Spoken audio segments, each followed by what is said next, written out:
All of Us Are Dead is a Netflix Korean drama series about a group of high school students trying to survive a zombie outbreak at their school and the surrounding city. It's a tense, emotionally compelling series that merges themes of coming of age, youthful angst, and finding courage against impossible odds. In this video, we'll look at how to write a zombie outbreak, as showcased by episodes 1 and 2 of the series. Per usual, there will be spoilers to the story for All of Us Are Dead Season 1, so I recommend checking out the series before proceeding further.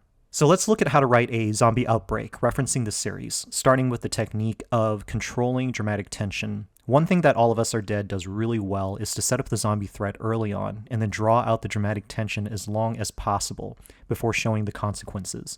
More specifically, the scene where the first infection occurs happens early, but we don't see a dramatic outbreak of zombies until several scenes later, toward the end of the first episode.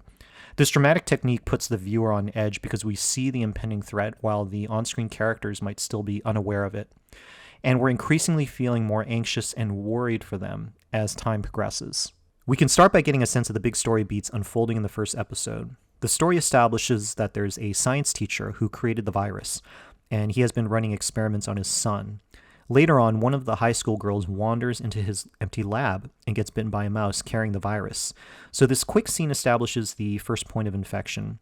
This could also be the inciting incident of the series, as it kicks off all of the story events following afterward.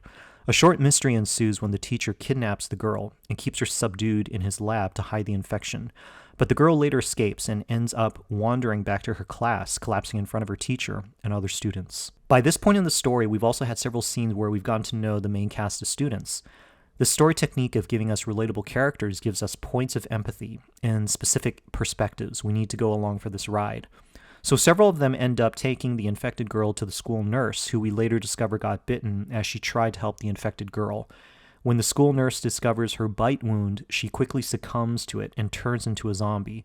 From that point forward, her zombie self lunges at students in the hallway, and this kicks off the beginning story beats of the outbreak. Our main cast is spread out over the school, and they individually encounter infected students at various times, which leads to a climactic scene where hundreds of students are attacked by a horde of zombies in the school cafeteria. With that story overview, the series lays out all of the information about the origin of the zombie virus, how it works as it transfers from a bite to converting a human and passing it on, as well as the speed of how fast the outbreak spreads. This is effective exposition told in dramatic visual story beats and not so much in dialogue. It's effective storytelling because relevant information is not being hidden. We are basically seeing the zombie infection spread almost real time after the nurse bites her first student.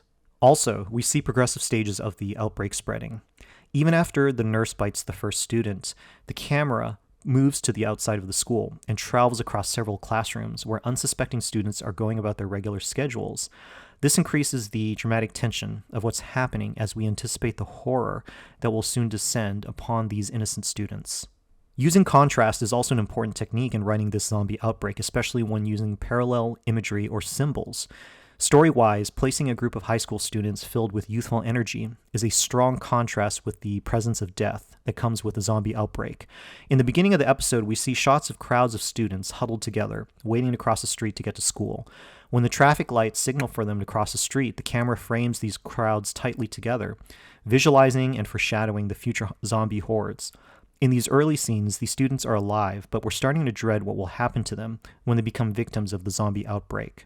Another use of contrast is in the themes of teenage romance and attraction that play out among several of the cast.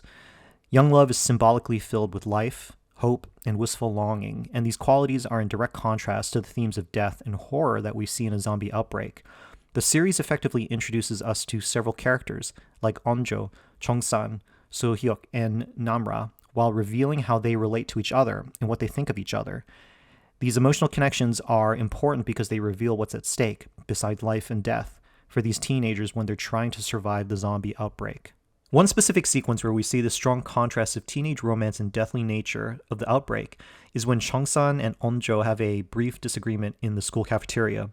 The outbreak has already started prior to the scene, but the students inside the cafeteria have not been hit yet by the onslaught, so they're unaware of what's going on outside.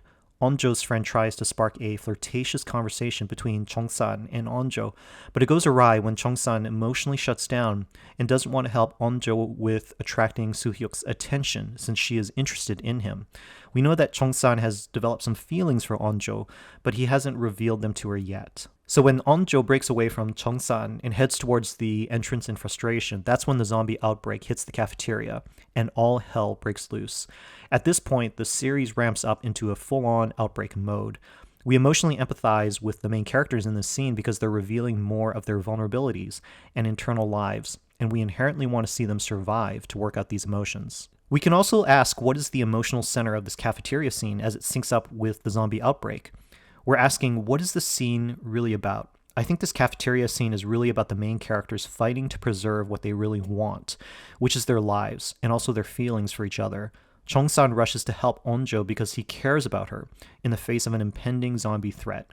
We clearly see that these two characters begin and end the sequence at different emotional places, which also clues us into the emotional center of the sequence. Cheong-san and On-jo start off as casual friends with some hidden romantic feelings, but by the end of the scene, they've drawn closer to each other because they're trying to escape and survive. They need each other. Writing this heart into the scene is necessary, so this doesn't become a senseless zombie outbreak without emotional resonance. This cafeteria sequence extends into the beginning of episode 2, which is an effective way for the storytellers to ensure viewers keep watching from the first episode. Overall, the series has a good sense of controlling tone, atmosphere, and pacing, allowing an ebb and flow to draw the viewers in with increasing tension and use of contrast. The series draws us in with empathetic characters, anchoring us with relatable people, giving us their perspective as we navigate the chaos of the zombie outbreak.